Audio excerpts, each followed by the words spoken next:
Hello, and welcome to The Person You Want to Be. This is Eric Teplitz. Today, I bring you another solo edition of the podcast.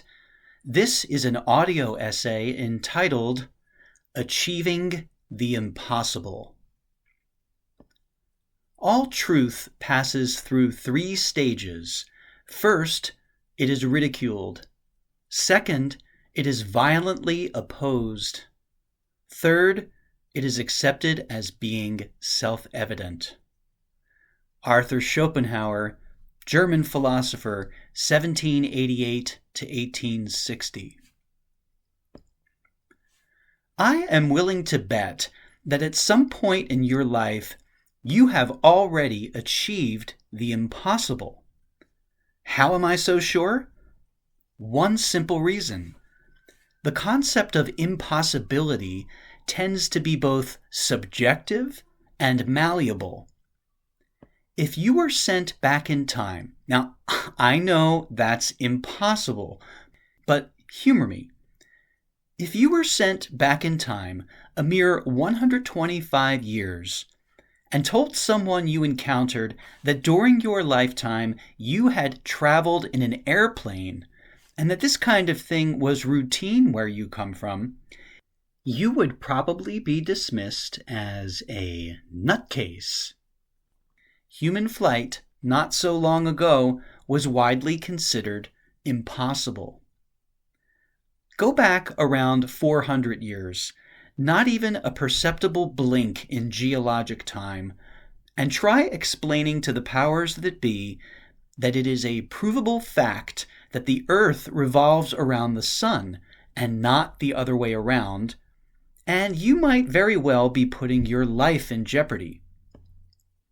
Or, if you're a Gen Xer like myself, or older, just imagine your childhood self's reaction to the reality of finding any piece of existing information you are curious about within seconds on your phone, which, by the way, isn't even plugged into a wall.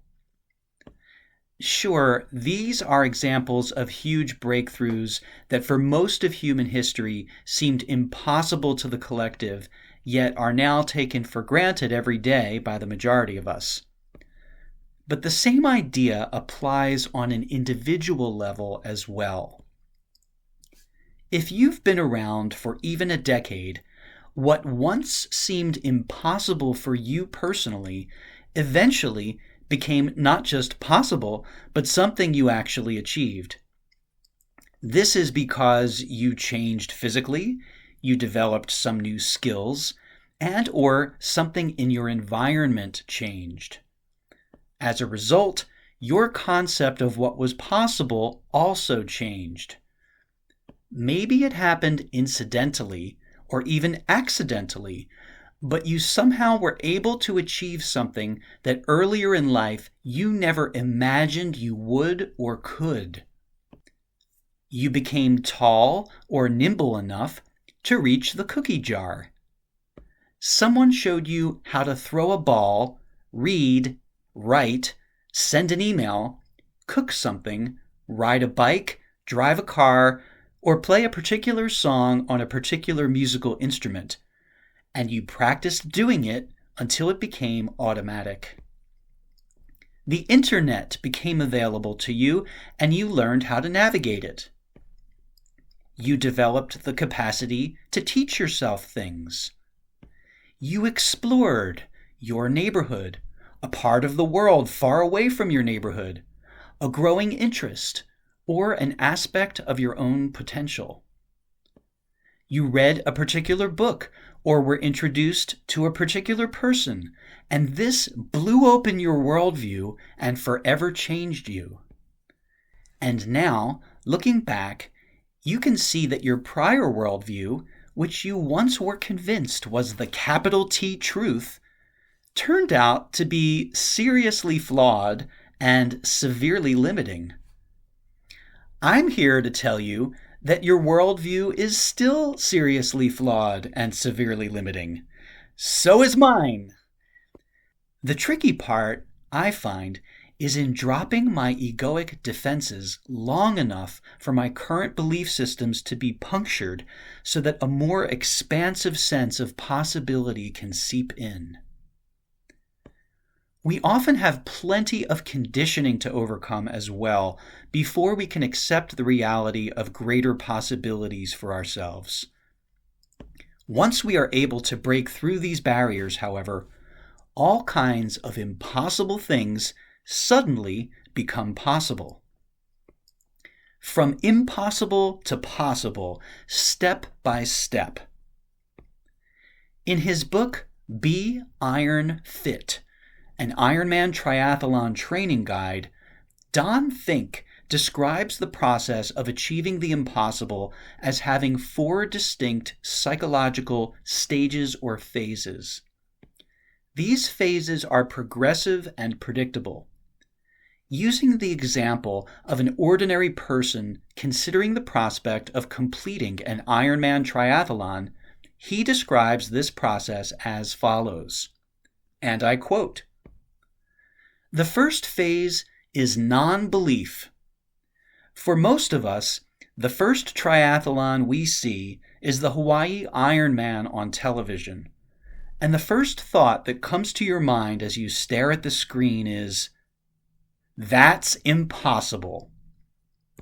You learn the exact distances, a 2.4-mile ocean swim, followed by a 112-mile bike race, and then a full 26.2-mile marathon, back-to-back and all in the same day.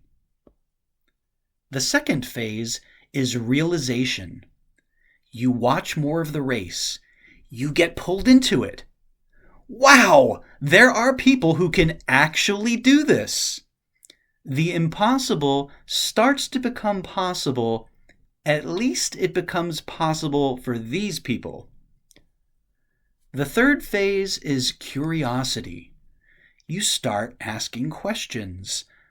Why do these people do this? What motivates them? How do they do it? How do they train?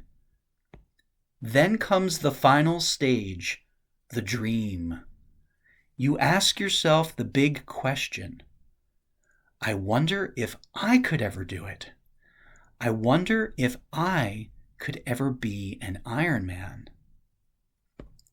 That's it. In a short period, you go from believing that something is definitely not possible to believing that it is possible. In fact, you begin to think that it might even be possible for you."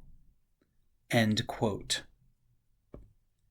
Having experienced this process for myself, in the specific context of becoming an Ironman and otherwise, I can attest to its truth. Yet, I still personally struggle with applying the lessons learned to certain other aspects of my life. Chalk it up to one of the challenges of being human. The challenges never cease. Certainly, practice with moving through this process in any realm is of great benefit, and success in one area can bolster one's confidence and help facilitate breakthroughs in other ones. But because the notion of impossibility can be so subjective and learned helplessness so pervasive, it is clear to me that the psychological hold our subconscious beliefs have on us can be treacherous, regardless of who we are, what we may already have accomplished, and where we might be in our particular life's journey. I therefore direct these words as much to myself as to you, as a reminder that our ideas about impossibility must be systematically, deliberately, consciously, and persistently challenged if they are ever to be conquered. How to dislodge stubborn, unhelpful beliefs. We are typically only motivated to bother taking initiative in a particular direction when we believe that it is or might be possible for us to achieve a desired result. If we are convinced that the desired result is impossible, we most likely will not take any action at all. If we are not sure about the possibility of achieving something, but are curious about it, we may take a few tentative exploratory steps. The stronger our conviction and confidence about the achievability of something we aspire to, or the more our imagination is intrigued by it, the more likely we are to take action, especially massive action. And massive action is usually what it takes to achieve the impossible. Whether or not we are conscious of what our beliefs about what is possible actually are, it is those beliefs that dictate our behavior. Therefore, if we want to carve inroads toward expanding our sense of the possible, we must confuse our subconscious by taking action where and when we normally would not. We need to act as if something were possible, even if we don't fully believe it yet. This is how we chip away at what is potentially merely an illusion, however compelling, of impossibility. Think of it as reverse engineering an incredible accomplishment so that the perceived to be impossible goal is transformed into something you soon enough believe might be possible and therefore worth taking action on. This is commonly known as the fake it till you make it strategy, and it can be very effective. To this day, when I am nervous, say before performing on stage, I simply act as if I am perfectly calm and at ease. And before long, that becomes the truth. Of course, repeated experiences of successfully implementing this technique only serve to reinforce its efficacy. The fact is, you undoubtedly already have achieved something you previously believed was impossible, for you, if not in general, at least once before. Maybe it was a degree that you earned, a desired relationship you found, fostered, and co-created, an addiction or bad habit you overcame, some overwhelming emotional pain you managed to survive, debt you climbed out of, a skill you acquired, a fear you conquered or abated, a problem or challenge you met, a place of contentment or well-being you reached. Search your personal history thoroughly and honestly, and you are bound to encounter examples of this. You may not be able to recall many of them, or you might discount them if you are, say, in a depressed state, but I can all but guarantee you they are there. So, let yourself dream about those things you desire most. Relax your insistence on their impossibility just for a moment. You can always reinstate your non-belief at a later time. Do this regularly, daily at least. Think of something you strongly desire, but that currently seems or feels impossible for you personally to realize.